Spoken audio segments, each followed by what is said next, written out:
He was a savvy entrepreneur who'd made millions in real estate. He was sort of a wheeler-dealer. My dad's business, it was some amazing stuff. He really had a gift for that. They were sort of living the life. Anything and everything he could want. But sometimes everything isn't enough. There was blood all over the floor. There was glass everywhere. It's up to investigators to determine, did the millionaire pull the trigger? Or was he the victim of greed and revenge? She's been taken for a fool. He was the sole heir as the sole child. Is there some type of conspiracy here?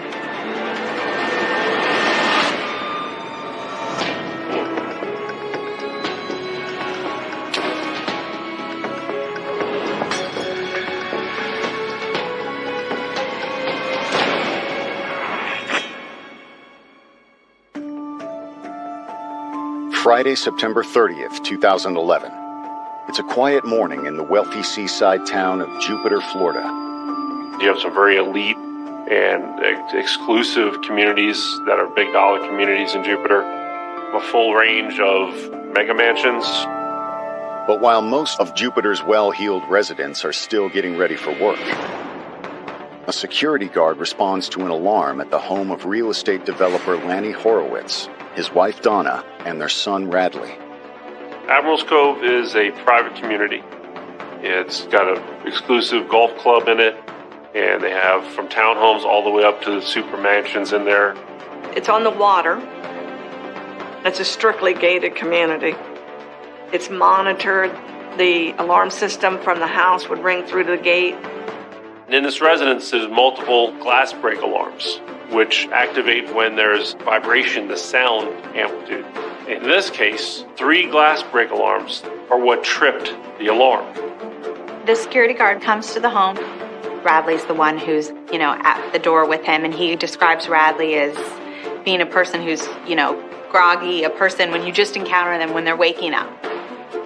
He must have been just driving by on a patrol, because, he was there incredibly fast. And I let him in the front door, and he went into the bathroom where my dad was. The shower was running. There was blood all over the floor and the walls. The glass was on the ground and scattered throughout the room. On the bathroom floor, covered in blood, is a man the guard recognizes as 66-year-old Lanny Horowitz. You can see one bullet wound on his side.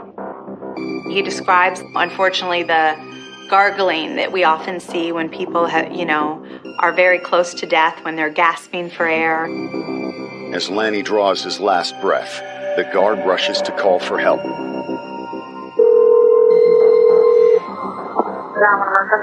Yes, this is Admiral Security calling in because we have a dead person. Lanny Horowitz's road to success began in Buffalo, New York. My father got involved with his father at a young age with real estate. He apparently took to real estate like a fish to water. Lanny was sort of a wheeler-dealer, real estate guy, always kind of looking for the next big real estate deal. But while real estate was Lanny's passion, his first love was his wife, Donna. My father was 15 and my mom was 14 at the time. As my father told me, he saw my mom coming down the stairs for the first time at his friend's house. And he knew right then I was the girl he wanted to marry. She was a very beautiful woman. She was very stunning. She was very caring and compassionate, but a strong woman. They hit it off, and the rest is history. The couple married in 1967, while Lanny was working his way through law school. He never practiced law, but it was a huge help, because when you're a developer, the joke is you're basically a professional defendant. As Lanny started his professional career, he and Donna started a family. I was born in 1974. I remember a lot of snow and a big yard. Radley was the only child of Donna and Lanny Horowitz. A few years after Radley's birth, the family left Buffalo behind. I was 3 years old when the blizzard of 77 hit, and both my parents and a lot of other people at the time decided it was time to go someplace south, a little sunnier, and as my father used to say, where the weather won't kill you. And then we wound up moving to Jupiter, Florida. They live right on the water. There's full water access to the yacht club, and it's got an exclusive golf club. It's a beautiful community. In the Sunshine State, Lanny set to work building his real estate empire. He sort of had his hands in a lot of different pots. He was a businessman.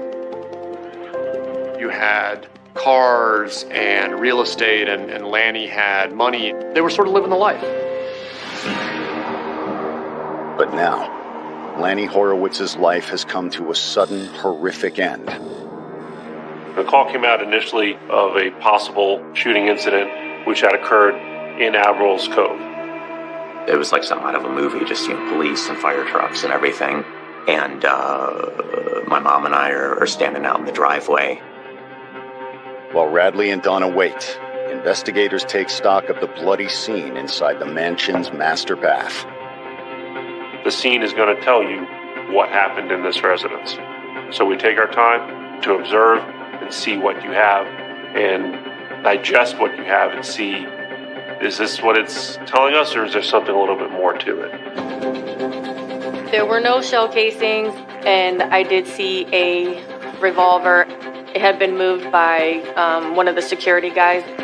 So when he came in to do life-saving techniques, he moved the gun away. The revolver was initially either near or in Mr. Horowitz's hand.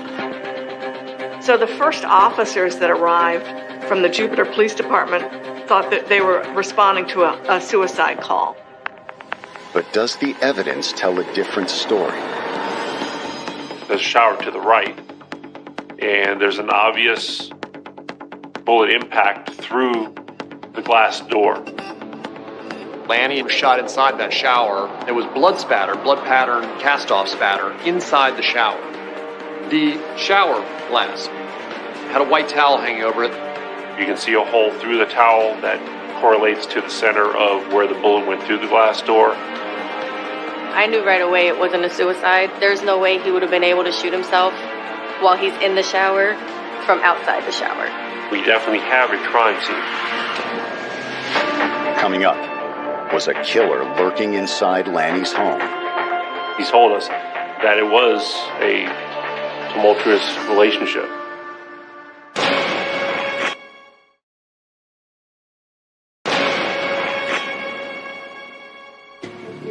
Police in Jupiter, Florida have just found millionaire real estate developer Lanny Horowitz shot dead in his waterfront villa. Just the fact that a crime occurred there is shocking. A burglary there would be shocking. The community where this case took place, Admiral's Cove, is a very, very affluent community. There are numerous amount of gated communities, multi-million-dollar homes. You're looking at Jaguars, Porsches. But now, police are looking at a murder. It was readily apparent that this couldn't have been a suicide. The bullet came from outside the shower. We don't have a suicide here anymore. We have potentially a homicide here. Investigators also realized that Lanny had suffered multiple gunshot wounds. There was so much blood, we couldn't see all of the holes in him until the medical examiner came and started flipping him over and doing what he does. That's when we noticed that there were many bullet holes in his body. When the blood and the glass are removed and they see where there are 10 shots. And we knew that the gun that was closest to him in the hallway couldn't have been the only gun unless there had been a reload, because it had a 5-shot capacity. That's when we started looking for the other firearm. As you're looking at those 2 bathroom doors, if you take a jog to the left, you then enter into the actual master bedroom, which was, the second gun was actually back down in the bedroom on the dresser. The second revolver also holds 5 rounds. It's 2 5-shot revolvers. All 10 shots have been fired. The guns at the scene, along with other evidence, tell investigators Lanny's killer isn't an intruder. There's absolutely no way someone else got into that residence. Every single window and door was sealed up. We also knew that the alarm to the house did not go off until the first shot happened. They call them glass break alarm, but really the concussion of the trigger being pulled tripped the alarm. And I could tell you exactly to the second when 3 of those rounds were shot. You'd had to believe that person got into the home without tripping the alarm, committed the murder with guns that belonged specifically to Lanny and Donna, and then exited the home again without tripping the alarm. It just doesn't make sense. All the evidence points investigators in one direction. Lanny's death was an inside job. Which means our suspect pool is immediately limited to Donna or Radley. When investigators approach Donna, she appears too distraught to give them a statement. Donna's sitting in the front seat of one of their vehicles. She's got her knees up. She's kind of almost like hugging herself. And we introduce ourselves. She never speaks with us, never answers or acknowledges us. She sort of made motions like, I can't hear you. And they basically had no further real interaction with Donna. Investigators are able to speak with Radley, however. I mean, I was afraid to, ask the cops anything, and I'm like, is my dad okay, And one of the cops just kind of, shook his head but didn't say anything, asked me a bunch of questions and stuff. I did a gunshot residue test on him, which detects any gunshot residue if he was to have fired the gun. Then investigators ask Radley to come down to the station for a formal statement. I appreciate that. You coming in here at all to give a statement. He came and he brought his lawyer, which is his right, and we had no problem with that. Especially the fact that even though he's bringing his lawyer, he was still 100% open with us and spoke with us.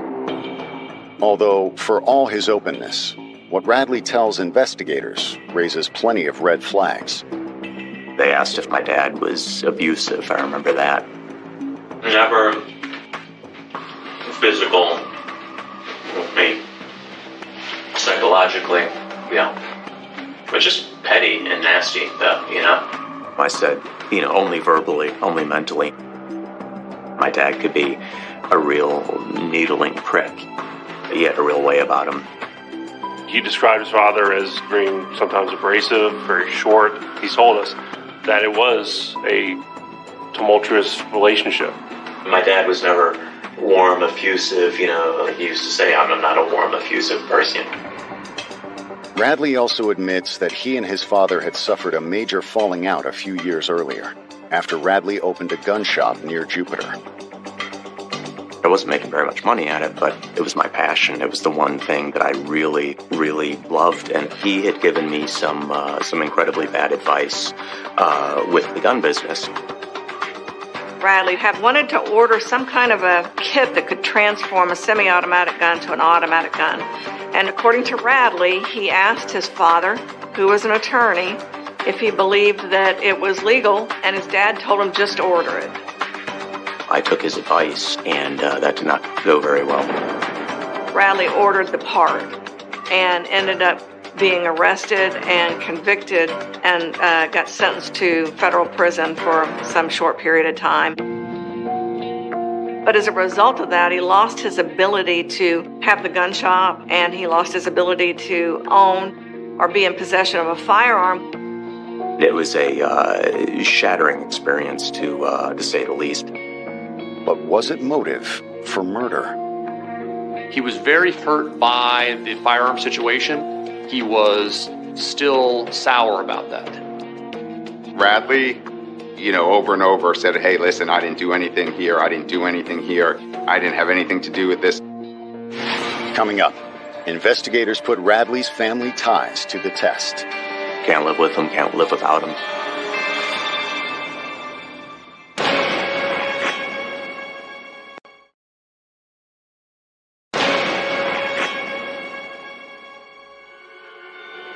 Police in Jupiter, Florida, are investigating the murder of millionaire real estate developer Lanny Horowitz. and Lanny's son Radley has just revealed a possible motive. What Radley told me was he blames going to prison on his dad. And then when he got in trouble, his dad was unsympathetic and basically laughed at him. Now suspicious of Radley, investigators ask him to walk them through the events surrounding his father's death. Let's go over again. You tell us in your words what happened that morning. There were lots of little details that he gave us of where he was in the residence, how he woke up. He was laser focused on every act he did. What he said was, I got up, couldn't really understand what was going on. I heard shots, and I don't think I heard any. I pulled out earplug. Those orange ones are pretty good. And screaming. And I got out of bed, and again, I don't know how many. I can't say how many shots I heard. But, and again, if that woke me up or what. He said, I had orange noise-canceling plugs that you commonly use at the shooting range. He said, I had those in my ear. Even with the plugs in them, it certainly woke me up. He said, pulling the earplugs out, and that's when I heard the alarm going off. I rushed into my mom's room. Radley tells investigators that he found Donna outside the bathroom door, apparently distraught with grief. And I just saw, like, my mom screaming. I went to the bedroom door, and I could see my dad. Radley said he sees his mom right outside that master suite area screaming and saying he was so mean. He's been saying he would do this. So he assumed this is the suicide. And he said that he could see his father's body laying on the bathroom floor. He said that he then asked his mother, can I get you some water? And he went to the kitchen and got her a bottle of water and gave it to her. After taking Radley's statement, investigators returned to Admiral's Cove. We went back in the house to see whether or not we could corroborate some of the things that he was telling us. Somebody tells us what happens on scene. The point is not what they tell us, but does the evidence support what they're telling us? There was one earplug he dropped in the hallway as he's going out, and the one was right next to his bed on the bedstand. When we went back into the bathroom, there was a water bottle on the sink. Everything that Radley told us, you could corroborate with a piece of evidence. So immediately that tells us, okay, he's being honest. Radley was very cooperative, answering their questions. Donna proves far less forthcoming, though. She didn't give an interview. Even at the scene, she wouldn't participate and have a general conversation out in the driveway. She never spoke with any law enforcement directly. Does that mean Donna has something to hide? Detectives suspect her first words to Radley might contain a clue. She was, yelling like Radley. It was either he's so horrible or he was so awful. I knew he would do this. He took that to mean that he committed suicide. In retrospect, who knows what she meant by those words. Hoping for answers, investigators turned to the rest of Lanny's family. In speaking with Lanny's sisters, we were able to get all those pieces of the puzzle of their life together. Investigators learned that behind the millionaire couple's successful facade, their marriage had been struggling for years. Once I graduated from school, stuff started to change with them, and my mom started to change. He was just always working, and she became resentful of that. And the more and more that my father got involved with it, the more that my mother felt neglected. Was the way that he had described it to me, and my mom told me that they were getting divorced. Donna and Lanny had been married and then divorced. Then they got remarried and divorced again.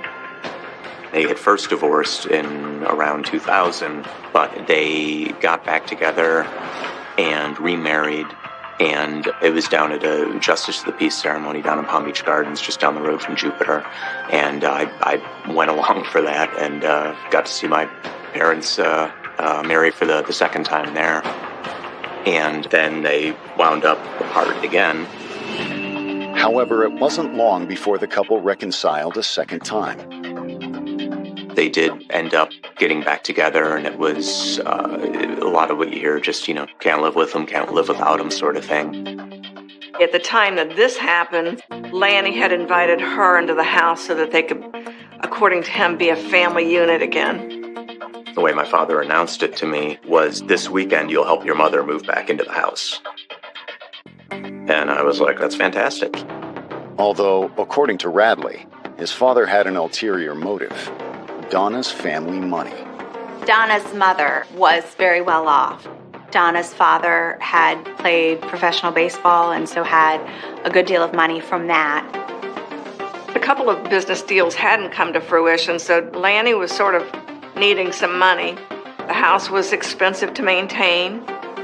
She didn't see it as a loan to Lanny. She saw the money more as this is the way that they could live together in the family home. I didn't know at that point how many mortgages were on the house in Admiral's Cove, but he convinced my mom to get $200,000 from my grandmother, and everything was pretty obvious what was going on. This was nothing more than a ruse to get the money out of her, and she's been taken for a fool. But did that mean Donna killed the love of her life? It was clear that you had a woman who was angry and a woman who was fed up and finally broke. Coming up, investigators uncover a game-changing clue. We knew immediately that this was potentially an important piece of evidence.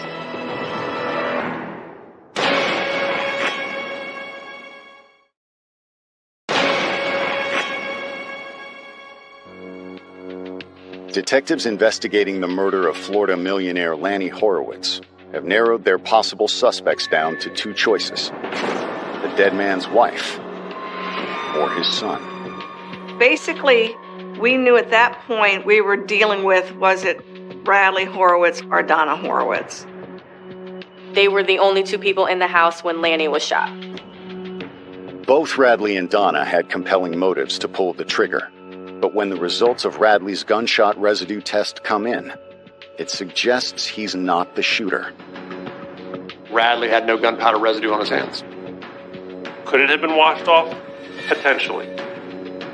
But I find it very doubtful that someone's going to then, immediately after those alarms are going off and security's already on the way, they're going to go and clean up their hands. Just to be sure, investigators return to the house and perform a luminol test. Luminol is a chemical we use to detect small traces of blood, maybe after a cleanup. I actually did it on all the sinks in every bathroom, the kitchen, and I think there was one in the utility room that I did also. Lanny's sink was indicating of the luminol. Could that explain Radley's negative test for gunshot residue? Investigators expand their search, looking for additional evidence. They didn't know what happened. Is he covering for his mother? Did they do it together? Is there some type of conspiracy here between the two? They further went through the home and they found her journal. This was a personal journal of Donna's, so we knew immediately that this was potentially an important piece of evidence. The early entries in Donna's journal reveal a woman happy to rekindle her relationship with Lanny. It's very hopeful. She talks about how he's reached out and he wants to try again. However, after Donna returned to Admiral's Cove, the contents of her journal started to change. It showed her progressively getting more angry and just more upset about certain situations that were occurring. They basically become very short entries about her daily interactions with Lanny and his lies to her. There was mention of another woman, and you can tell that Donna didn't like it. The other woman's name was Francine Tice. Francine was involved in the real estate industry and was working with Lanny on a few different projects. The two of them were very tight, very good friends and business associates. She was very, very sharp, very smart, and very much a type A, personality, a go-getter, much like my dad. It developed into a very close personal relationship. There was some suggestion that she was a mistress. We didn't really have any evidence to suggest that it was sexual or romantic in nature. Francine vehemently denied having any sort of sexual relationship with Lanny. Whether it was true or not, it was true to Donna. Donna absolutely 100% believed that Lanny and Francine were intimate with each other, and she documented in detail in that journal things that would support her belief that this was more than just a friendship.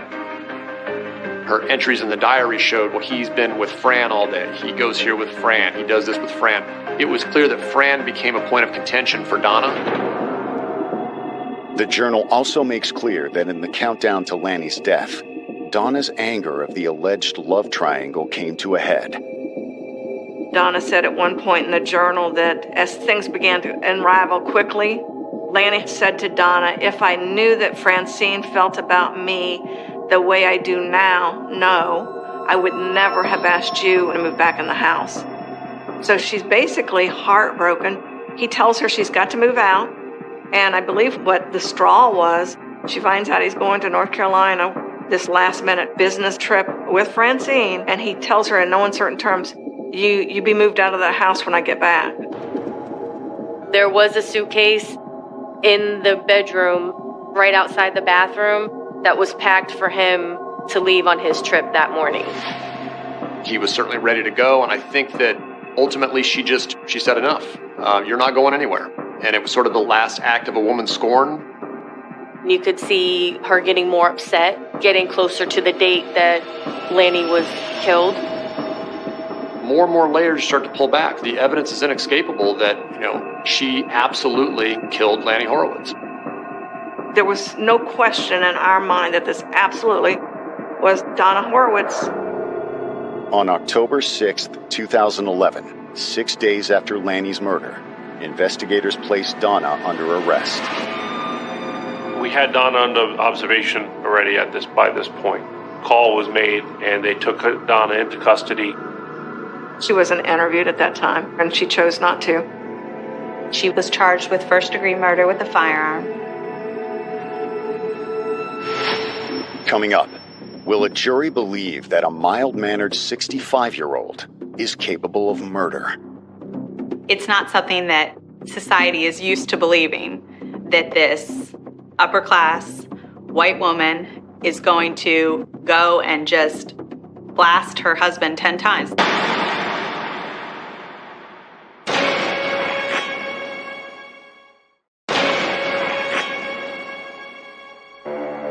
Police in the seaside town of Jupiter, Florida, have arrested Donna Horowitz for the murder of her ex-husband, Lanny Horowitz. She's accused of shooting the millionaire real estate developer 10 times on the morning of September 30th, 2011. Donna Horowitz was charged with first-degree murder with a firearm, and in the state of Florida, that's a mandatory life sentence. It was clear to us, based on the evidence at the scene, that what took this from a second-degree classic crime of passion to first-degree premeditated murder was the number of the shots. Premeditation, there's no time limit. It can happen in an instant, as long as it takes the actor to formulate the idea, the thought, the intent to kill. Her trial begins in January of 2013 at the Palm Beach County Courthouse. We informed the jury that you're going to learn about this family that lived a nice lifestyle in a beautiful gated community. Admiral's Cove is a very prestigious, affluent area. But according to prosecutors, the family's prestige and affluence masked a quiet desperation. The events that lead to the morning of September 30th are tragic, but as old as time. And basically, to the ladies and gentlemen of the jury, it's going to be clear to you beyond every doubt at the end of this that this was nothing more than a woman who was heartbroken and had had enough. It was clear that there was tension, and my mom, you could see her losing weight and stuff as everything seemed to sort of be setting in with her over what was happening and what my dad had done. It was always our position that she killed Lanny because she had a broken heart. You can feel her broken heart in the journal entries. That this was a woman scorned. This was a woman whose world was slipping away. Prosecutors believe the final break came on the evening of the 30th, when Lanny announced he was leaving town with Francine. Our supposition is that he's packed all his things and he's going away with Francine, and then she gets told, "You got to be out of the house when I return."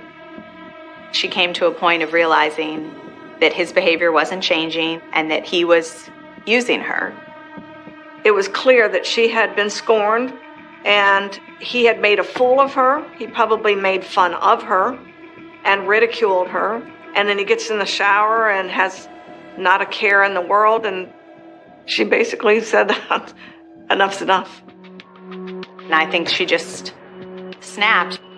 She went into the bathroom, took both the guns, and while he's in the shower, she just unloaded the firearm.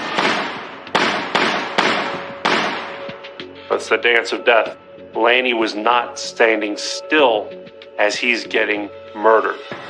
He's ducking, he's rolling, he's weaving, and we know this because of the blood spatter everywhere. She just continues to shoot. I think she was sick of the frustration, sick of all the comments he was making and the lies. This is somebody whose world is slipping away, and they are outraged, they are hurt, they are upset. And the manner that this was done, the number of shots, this cries a woman scorned. This cries, love gone bad. However, prosecutors claim that Donna's rage at Lanny didn't prevent her from trying to cover her tracks. She switched over to that rational thinking pretty quickly, in that she hears the alarm going off and knows that she has to act quickly. When Radley responded to answer the front door for the security guard, Donna had the opportunity to move the gun or do whatever, manipulate whatever she wanted to manipulate. She puts one gun in his hand and then wipes down the other gun but puts it in the holster so people won't even draw attention to the fact that that gun could have been used. Luckily, they recognized pretty quickly that this wasn't a suicide. But can prosecutors convince the jury that Donna is a killer? It's not something that society is used to believing, that this upper class white woman is going to go and just blast her husband 10 times. When Radley takes the stand for the prosecution, his stunning testimony just might be Donna's salvation. He stood by his mom. He tried to justify actions. I felt very bad for her. And I said a million times that if there was ever a case for battered spouse syndrome and temporary insanity, this would have been it. Radley testified and remembered hearing Donna say he was just so horrible. He was just so horrible, sort of repeating that.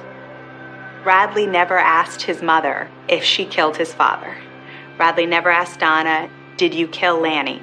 And the reason he didn't is because he didn't want to hear the answer. He didn't want to be the person who would have to testify and say, "My mother told me she did this." He would never totally give his mom up. He said, "All I can tell you is it was only two of us there and I didn't do it." Coming up, Donna repays Radley by committing the ultimate betrayal. Here comes your mom, you're the person that's supposed to protect you, saying, "You did this."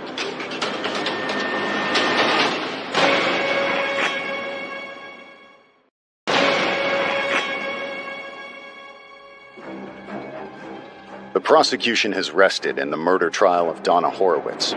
The 66-year-old is charged with killing her ex-husband, millionaire real estate developer Lanny Horowitz, in the couple's upscale Florida home.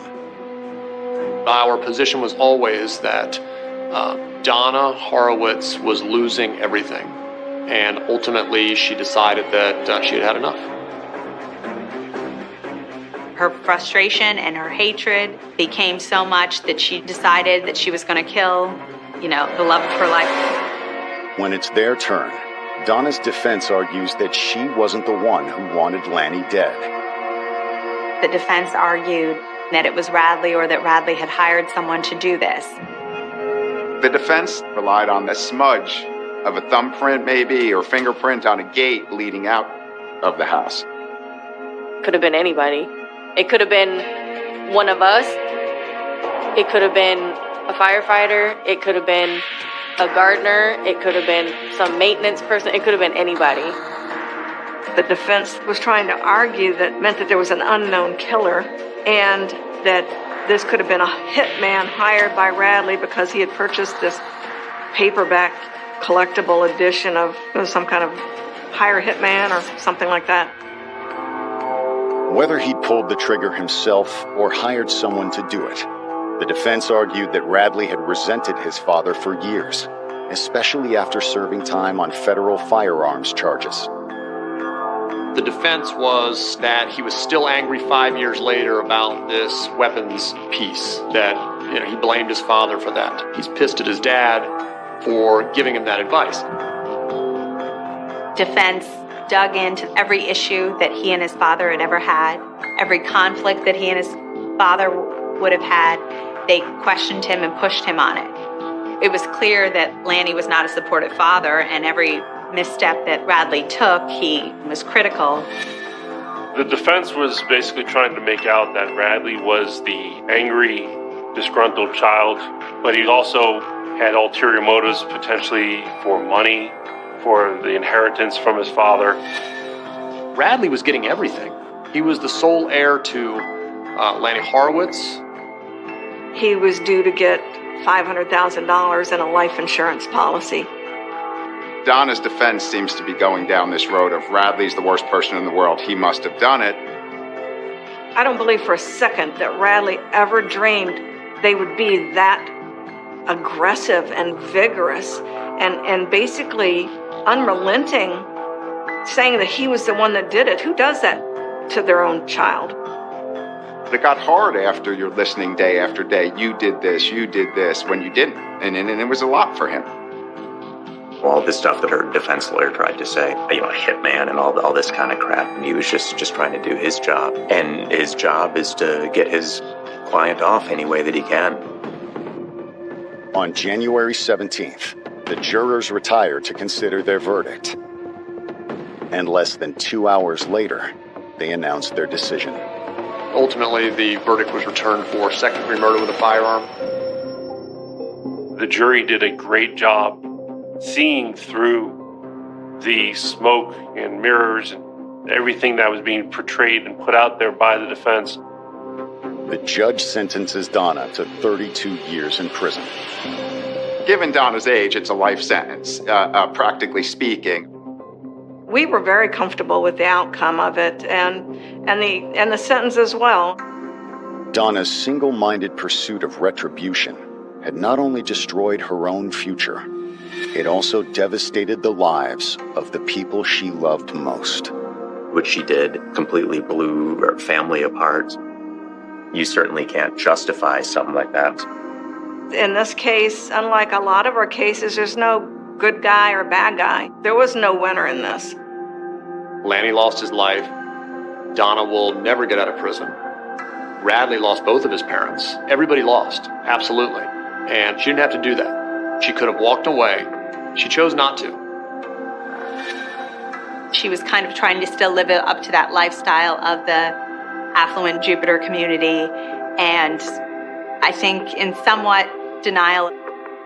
There's been a lot of people in this country that want to present this sort of tremendous success through materialistic things, whether it's a house, whether it's cars, whether it's going on boats. And this is a tragic story where once that veneer was pulled back and there was debt and triple mortgages, then massive stress starts to come in. And people aren't honest with each other. And people don't deal with the issues. They just misdirect them. They bury them. And sometimes they explode.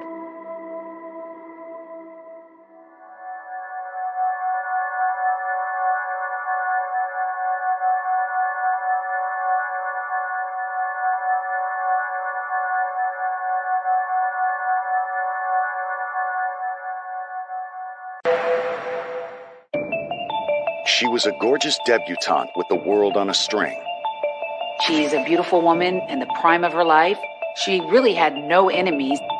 Her family was well respected, as was she. Until it was all suddenly taken away. It was bad, you know. Beautiful entranceway to a beautiful townhome, and there she's laying covered in blood and roses. This was a hit. This was an orchestrated hit. The investigation would take detectives from a quiet bedroom community in Atlanta to the mansions of Palm Beach, Florida, to expose a killer desperate to be part of high society. There's old money down there in Palm Beach. It's the rich and the famous. I remember going to parties where there were bowls of cocaine. When you have a lot of money, you can buy your way out of a lot of different things.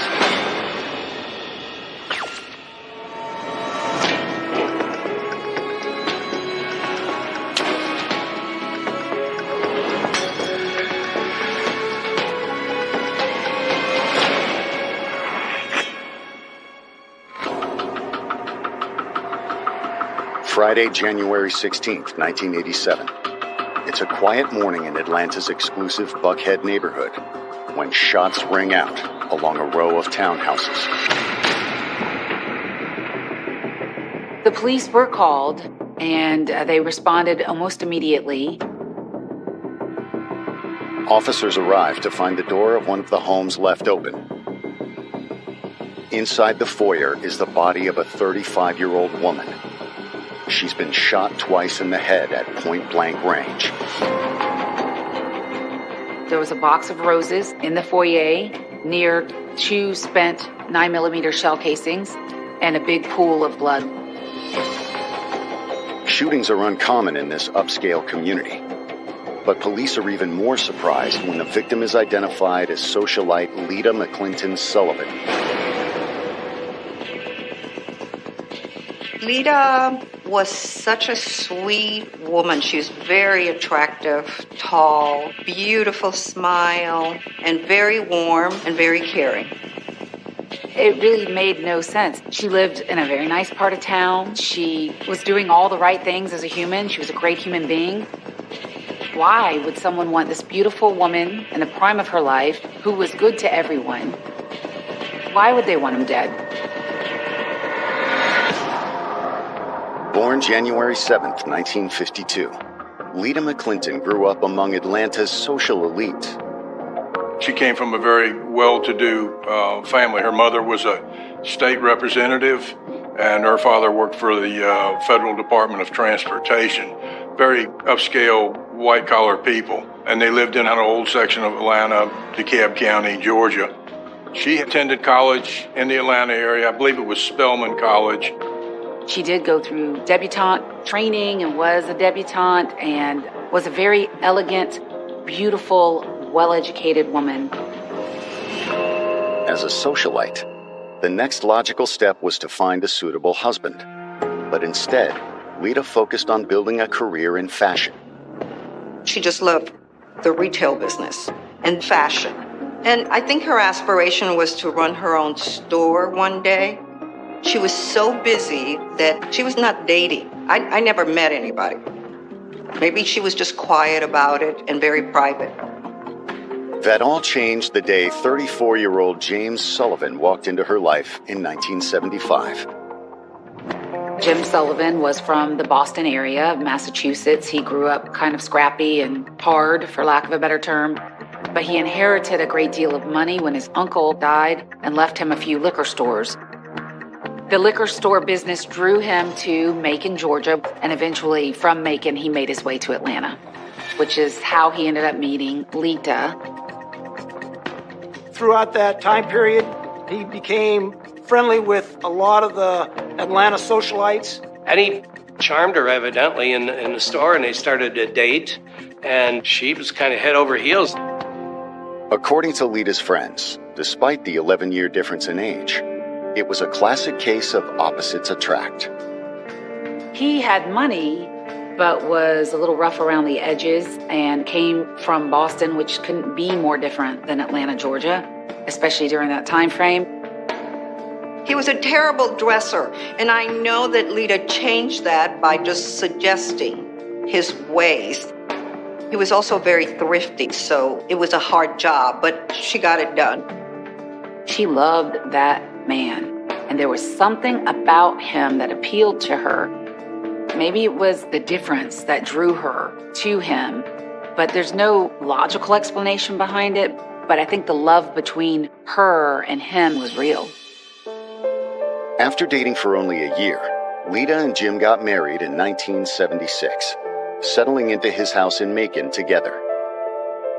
But Jim wanted more for himself and his new bride. He was a social climber who had his sights set on the exclusive island enclave of Palm Beach, Florida.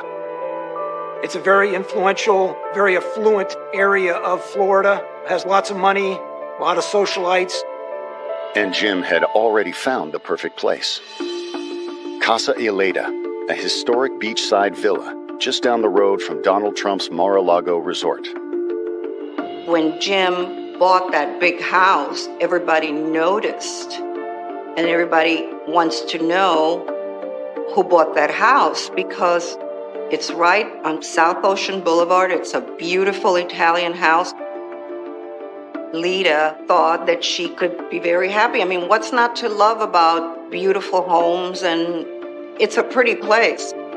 I remember their first party where Alan and I were invited. The invitation came in a big piece of chocolate, hand-delivered, with the invitation, with the address and all that. He wanted to impress people in Palm Beach. It was his coming-out party. Around the same time, the couple bought a new townhouse in Atlanta. And for nearly a decade, the couple would split their time between Palm Beach and Buckhead. She's an Atlanta girl through and through, so Lita wanted to come back home. They bought a townhouse maybe a mile from where I lived, so I saw her often. But that was Lita's home base, and they went back and forth to Florida. It seemed as though Lita was getting the best of both worlds, thanks to her husband. I remember he bought her a Bentley, and I remember Lita would drive it, and then we would all jump in, and it was really a lot of fun. We'd go down Peachtree riding, like 6 of us all riding in this convertible. It was really fun. She was happy, frequently seeing her family again and her friends, and was enjoying everything that life had for her at age 35. But when Lita answered her doorbell that January morning, it all came to a bloody end. Now she lies dead in the foyer of her Midtown getaway, and investigators want to know why. She wasn't a high-risk victim. She didn't do anything that would cause her to become a victim of a violent crime, such as this. The first thing you ask yourself is, why is this person dead? Who wants this person dead? What is this murder all about? Coming up, Lita's loved ones say her marriage wasn't everything it appeared to be. When people knocked on the door, they thought that she was the housekeeper.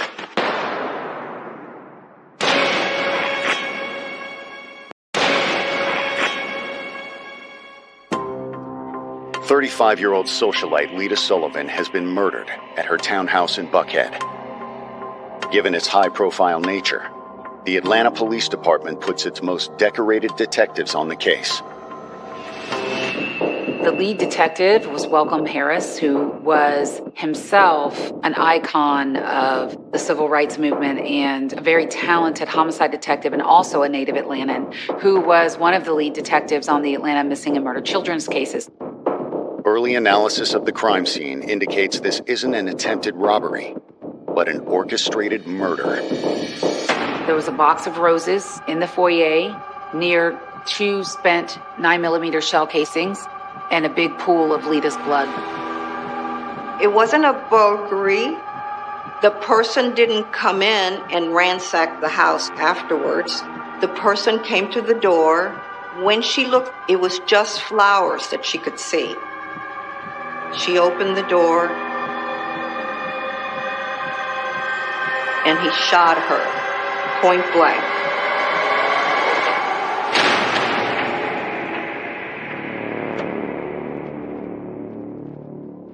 And so good morning was the last thing that Lita ever said. This was a hit. This was an orchestrated hit. She was lured to the door with flowers so that she could be shot in the head. One of Lita's neighbors says he heard the gunshots, and when he looked outside, he caught a glimpse of the possible shooter. There was a flower delivery individual. That individual shot and killed Miss Sullivan and thereafter fled the area. He was able to give a general description to the Atlanta Police Department, and they were able to do a composite sketch. But if this was a professional hit, who sent the gunman? And why? Detectives' first call is to Lita's husband, Jim Sullivan. James Sullivan was in Palm Beach, Florida, at Casa Lita when Lita was murdered. He is shocked by the news and says he couldn't imagine who could ever want to hurt her. But Lita's devastated parents tell police there were plenty of people who wished her harm. In fact, that's one of the reasons why she'd gotten the house in Buckhead to begin with. When Lita moved to Palm Beach, it was in the middle of the 80s, of 1980s. Palm Beach was a very white Anglo-Saxon place. If you go to some of the big parties, there are no black people. The only time you see people of color are the landscape people and the butlers and things like that. It's an island full of mansions, and it's very exclusive. She was having a hard time. She told me quite a few times that people were rude to her when she walked into a store. They were sort of surprised, like, who are you? And why are you here? Lita was not happy in Palm Beach. She felt like she wasn't treated, so she kept on coming back to Atlanta. However, Lita's parents say that what concerned them most was the way James had handled the discrimination. When Lita told him she was unhappy, he didn't seem to care. Like, what'd you bring me here for? I can feel it, I can sense it. I'm not welcome here. This isn't my world. He didn't worry about Lita. He didn't listen that when people knocked on the door, they thought that she was the housekeeper. He didn't care about that. On Palm Beach, they kind of excluded her from all the other things that were going on in Palm Beach. And he wanted to become a force in Palm Beach. He wanted to impress people in Palm Beach. He wanted to take Palm Beach by storm. I don't think that James Sullivan was welcomed as much as he probably wanted to be. He was trying to work his way into that, and I don't know if that worked out as well as he wanted. Now you got two strikes against you. You're a white guy who's not blue blood money, you're more blue collar money, and you're married to an African American woman. Lita's loved ones say that his behavior confirmed what they already suspected about the marriage. There was tension in between James and his wife. We had received the same information that she had left and come back to the Atlanta area. She didn't share a lot, but you could tell sometimes that she was by the sound of her voice, or when she'd call and say, let's get together. It was a hard time for her. And it seems there was another reason for the split as well. It would get back to me that he would be having lunch with some other woman at the Ritz-Carlton. Lita Sullivan caught him having an affair or sleeping with somebody in Palm Beach, and that was the last straw. He would embarrass her. She was ridiculed for being a black woman in Palm Beach, and that was the last straw. That's when she moved back to Atlanta. When Jim started attending parties by himself, Lita had already made the decision that she was not staying. Coming up, could Lita's murder be connected to her impending divorce? The divorce was coming, but she hadn't yet dealt and told everybody. I mean, people knew, but it was a hard time for her.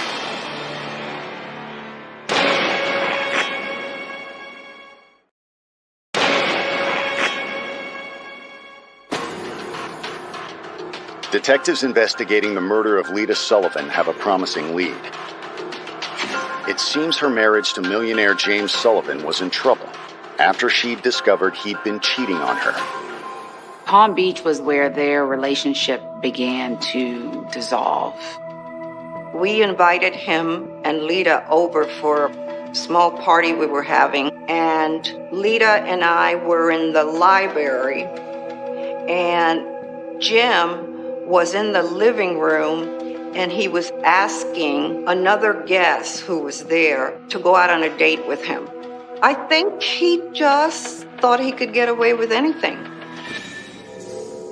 The police soon discovered that infidelity is only one of James' many flaws.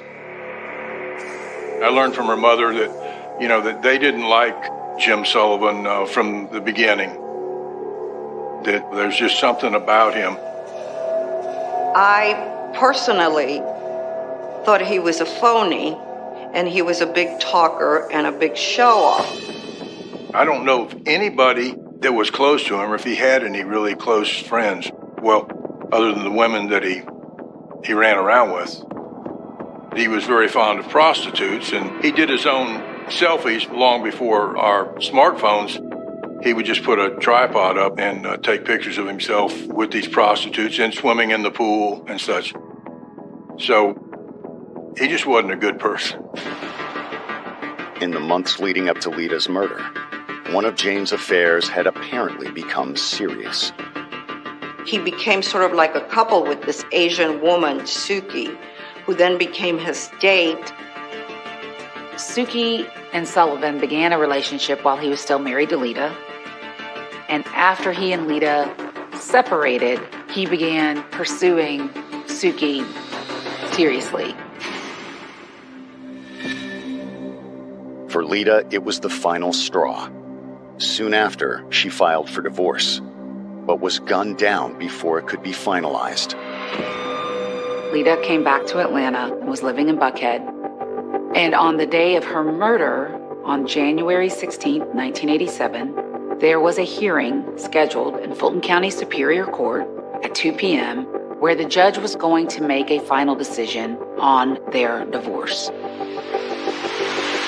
Lita had sought to invalidate the terms of their prenuptial agreement and was seeking a settlement. So that's what was on the table on the day that she was murdered. The timing is incredibly suspicious, but James insists he had nothing to do with his wife's death. He and Lita signed a prenuptial agreement before their wedding 10 years prior, which means he had no financial motive. He thinks Lita was killed because she was living a dangerous double life of her own. When Lita was killed, what his attorney and Jim made the public believe was that she was in drugs, that it was a drug deal, that it was an old boyfriend that got mad. They tried to ruin Lita's reputation. Their angle was that it was drug dealers that did it, that she was involved with drugs, and that Jim Sullivan had nothing to do with it. To Lita's loved ones, the idea that she could have been involved with drugs is ridiculous. Oh my gosh, Lita didn't even hardly drink. She never did drugs. No.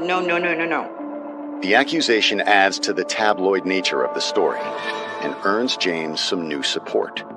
Here in Palm Beach, they didn't really know Lita. They didn't know who her family was, so they basically came to his defense because they didn't know any better. Everything in the news that was printed and on television was that it was her fault. I mean, that's what happens to women. Even after we're dead, we got to prove that we're a nice person. The media frenzy over the case winds up producing a new lead. Investigators get a tip about 3 suspicious men spotted at a motel near Lita's townhouse the day she was murdered. They were able to track the killers back to this Howard Johnson motel that they had been in the day before. And there's witnesses see 3 guys acting weird and getting in a car. It was a rental car, I think. And, they went to the flower store. When investigators show the motel tipster the composite sketch, it's a match. On the hotel registry, they discover the 3 men had used fake names. However, phone records indicate they made several phone calls. All of them were to a number in Palm Beach, Florida. They were in Howard Johnson's hotel room, 302, and there was a phone call from that hotel room to Jim Sullivan's house in Palm Beach. And the duration of the call was like 2 minutes or something. It's enough to convince detectives that James Sullivan has been lying to them about his involvement in his wife's murder. But they still need proof. It was a circumstantial evidence case. Jim Sullivan didn't pull the trigger. He was in hundreds of miles away in Palm Beach at the time. Coming up, investigators get some help from an unexpected source. They're getting divorced down here. She tells these stories like, I'm afraid of the guy.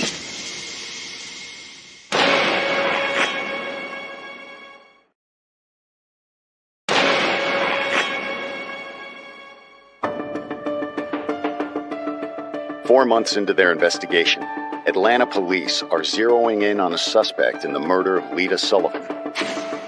They believe her estranged husband, James, may have hired a group of hitmen to kill her.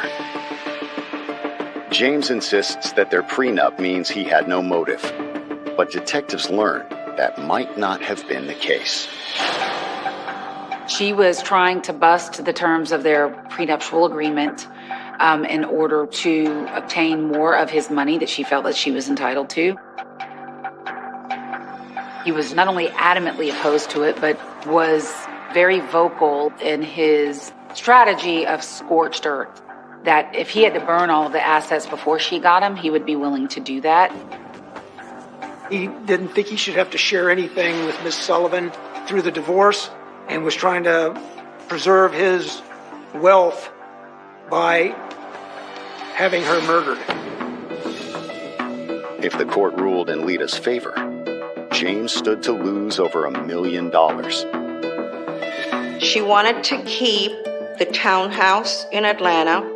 She wanted her car, which was a little two-seater Mercedes, which was not a new car, and she wanted her jewelry. But Jim wanted the jewelry, he wanted the townhouse, and he wanted the car. He wanted everything. He wanted her to walk away with nothing. It was worth $1 million, the settlement. That's all it was. However, motive is only one piece of the puzzle. Other than a few suspicious phone calls, investigators don't have any solid evidence linking him to the crime. And as the months go on, the chances of finding that proof grow further out of reach. The Atlanta Police Department in 1987 looked high, looked low, did everything they could in an attempt to solve Lita's murder and could not. They couldn't piece it together. It was nothing that the Atlanta police did or didn't do that caused the case to go cold.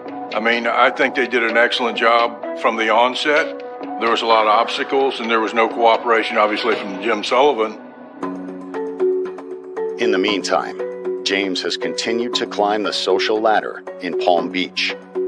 After Lita was murdered, he was free, of course. So not only did he not have to pay Lita anything after she was murdered, but he was free to marry Suki. She was enamored with him because he came across the same way he did with Lita, charming. But in 1989, a routine traffic stop would cause him to lose it all. He was driving the car, it was the Mercedes or the Rolls Royce, whatever, but he was involved in a minor traffic accident. He's not supposed to be driving. He doesn't have a license. The tag's on his car. He's so cheap he doesn't even keep the tags current. So he gets a couple citations. He goes to court. The cop doesn't show up. So he gets Suki to testify, Your Honor, I was driving. So they threw the case out. Well, wouldn't you know, a Palm Beach Post reporter, he's in court that day because he's kind of watching Sullivan too. He gets back to his office and calls the police officer and says, hey, I know you didn't come to court today, but Sullivan had his wife testify that she was driving. He had her stand up in court and swear under oath. Now the cop's hot, so he goes to the state attorney and they start this investigation. They wind up convicting him of perjury, and he takes a plea, and he was restricted to house arrest for, I guess, a year. At the same time, the Georgia Bureau of Investigation has obtained a warrant to search James and Suki's home. GBI came down here. He sees a gun in the house. He gets charged with possession of a firearm by a convicted felon. They found 4 weapons, one sort of shotgun, which he was not permitted to have while under house arrest. The gun charge, as well as Suki's false testimony, gives detectives some new leverage in their murder investigation. They charged Suki with perjury. Now she's freaking out because she's got a felony charge, and so now they're really split. She just felt like that was just wrong. She didn't do anything, and he was the one that should, face the court. In 1990, Suki files for divorce and agrees to testify against James. She winds up giving investigators more than they could have ever hoped for. She says Sullivan basically didn't confess, but said Lita's murder is good for us, which is kind of unusual, you know, telling a woman, my wife was murdered, and it's going to be good for us. That exclamation caused an intense national publicity. With Suki's sworn testimony, prosecutors have what they need to present their case against James Sullivan to a grand jury. He was arrested shortly after that point. Coming up, charging a multimillionaire with murder is one thing. Convicting him is another. He hired big-time Washington, D.C. lawyer, and they shut us down.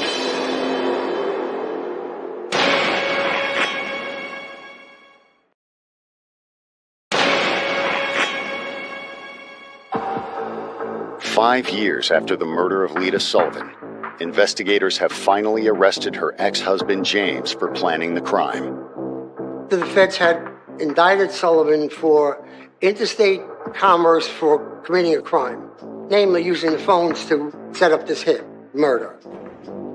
The main witness at the 1992 federal trial was Suki Sullivan. Suki doesn't want to take the hit for him anymore. But as the trial begins in June of 1992, it quickly becomes clear that their case still isn't strong enough. James has hired an expensive and effective legal team who turned the testimony of his latest ex-wife into a disaster for the prosecution. Upon cross-examination, she fell apart. They didn't have enough to really nail her, but they had enough to dirty her up really badly, that she was just out to get money from Sullivan. She pretended that she wasn't understanding or able to read English. She pretended that she was frightened of Mr. Sullivan. And those pretensions by her turned out to be completely false, at least from the court's perspective when the court entered the final judgment. He was acquitted by a judge. It was a directed verdict in federal court. And he was free after that and just remained at large. Even if James did hire hitmen to get rid of Lita, it looks like he's going to get away with it. But Lita's well-connected parents decide to take matters into their own hands with a civil lawsuit. They were looking to sue Sullivan for wrongful death. I think they were a little frustrated with the Atlanta prosecutors. And so we spoke for a while, and I said I'd be happy to take it on. I'm not a lawyer, so I got a good friend of mine who was practicing civil law at the time, Brad Morris, to take a look at it. James doesn't seem to take the suit seriously, choosing to skip the high-priced lawyers this time. He fired his attorney and he defended himself. Mr. Sullivan determined that he would represent himself before the jury and argue his own defense as to why the issues brought by the estate of Lita Sullivan should not be accepted by the jury. The move immediately backfires. We go to court and, we really smoked the guy. There was a judgment against Mr. Sullivan on behalf of the estate of Lita Sullivan for approximately $6 million. While James has been found legally responsible for his wife's death, it still doesn't guarantee justice. Lita's parents won a judgment against him, wrongful death. He never paid it. He never ever had any intention of paying 1 cent to anybody. He was hiding money all over the place. They never collected a penny because they couldn't find it. He was a criminal. That's how he was brought up. And he was a nasty man. For the next several years, no criminal charges are placed for Lita's murder, and James Sullivan's notoriety continues to grow. He always wanted to be in the newspapers, on TV, be talked about. Well, guess what? His wish came true, because now he's in the papers, he's on TV, he's being talked about, and not in a good way. However, the national publicity would eventually provide detectives with a new lead. Years later, I think it was America's Most Wanted, did a TV show based on the murder of Lita Sullivan. In 1998, a woman named Belinda called the GBI and said that she had some information about the murder of Lita in Atlanta in 1987. She's watching this show and she sees his picture and says, "Oh my God, this guy gave my ex-boyfriend a bag of cash." She's living in Texas, hasn't seen Harwood in years. He knocks on her door and said, "Oh, I'm just passing through Texas and I thought I'd say hello." This was right after the America's Most Wanted had the Lita murders case on television. This woman had also seen that show. She is wigged out. She thinks Harwood's going to kill her. For investigators, this cold case has suddenly heated back up. One of the things that we all had a duty to do was to make sure that she was telling us the truth. And in order to do that, you have to corroborate and investigate every aspect of what she told us. And the GBI, they teamed back up with the Atlanta Police Department. One of the things that she told them was that Tony Harwood had met Jim Sullivan when he was working as a mover for a trucking company. So they went to that company and they were able to locate the original contract from November of 1986, where Tony Harwood, in fact, moved some furniture into Jim Sullivan's home in Palm Beach. Investigators quickly tracked down Tony Harwood in North Carolina. To their surprise, he seems to be waiting for them. When they knocked on the door, he said something like, "I was wondering what took you so long." He admitted to them that he met Jim Sullivan and that Jim Sullivan had hired him to kill his estranged wife and offered to pay him $25,000 to kill Lita.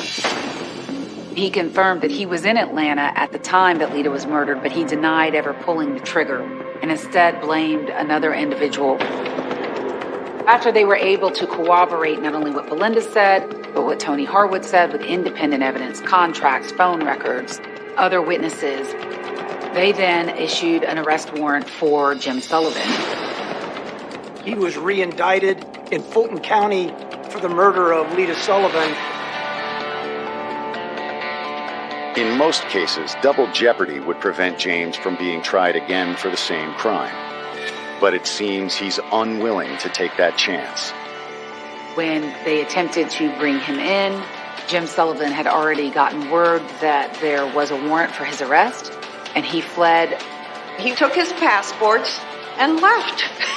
He got out of the U.S.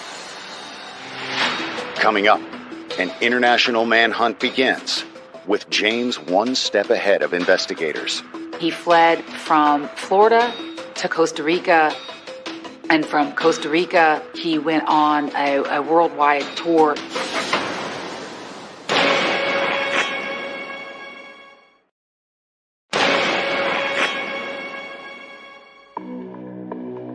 An accomplice's confession has given prosecutors another chance to convict James Sullivan. But before he can be arrested, James flees the country. The search continues for several years, but James continues to evade capture. So in 2002, the FBI tries enlisting the aid of the public. At that time, America's Most Wanted was very popular. We used them as a very good investigative tool to assist us in trying to find people. That night that it was featured, I was there at America's Most Wanted answering phone calls. We started getting a lot of phone calls saying he's in Thailand. Thailand police immediately placed James under arrest, but the wheels of international justice turn slowly. It takes 2 more years for James to be extradited back to the United States. In the meantime, prosecutors used the delay to prepare their case. We did everything we could to round up the witnesses, interview the witnesses, prepare our physical evidence, make sure we had everything tested and everything investigated. We had to go about finding people and interviewing people who hadn't spoken of her murder for years, decades. Tony Harwood entered into a negotiated plea with the state of Georgia, and what he agreed to do was to serve 20 years in prison for his role in the death of Lita in exchange for testifying against Jim Sullivan at trial. It probably prevented him from getting the death penalty. When James arrives in 2004, his attorneys immediately file a motion to dismiss the charges. It goes all the way to the Georgia Supreme Court for a decision. He tried to block his trial by saying double jeopardy, that the federal government had prosecuted him for this crime already and he had been acquitted, and therefore the state of Georgia could not try him for this crime. He lost that appeal to the Supreme Court. In 2006, 19 years after Lita was assassinated, James Sullivan finally stands trial in Georgia. Although prosecutors have first-hand testimony from one of the hitmen James hired, the defense argues that there is no actual evidence he was involved. We could never place any firearms, at least a 9mm, in Harwood's possession. Never got any hits back on the shell casings. He says that, he threw it out the window for the guy. I think he said his name was Bob or something. The defense blamed it all on Tony Harwood. Basically, Harwood is a liar, and you can't believe anything he has to say, and the state just didn't prove their case. And they're just blaming Sullivan because he's the usual suspect, the estranged ex-husband.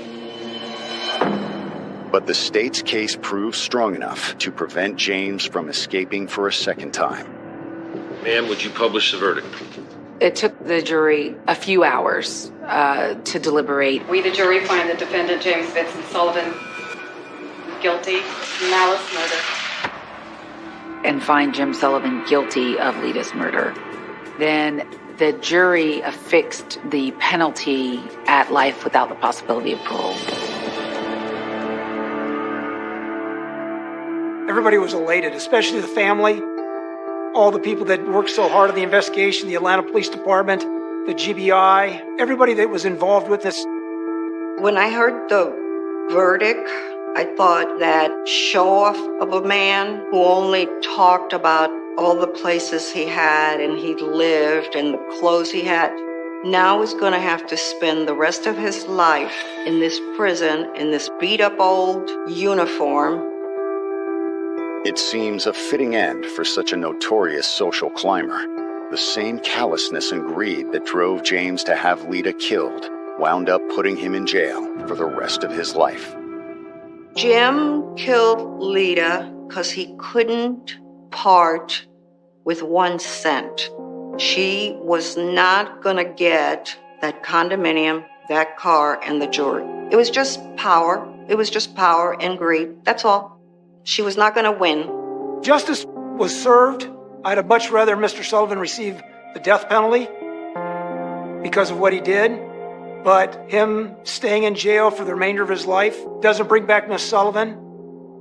And I always think of the possibilities of the woman she could have been. She would be about 68 now, I believe. What she could have done, she would have remarried, had children.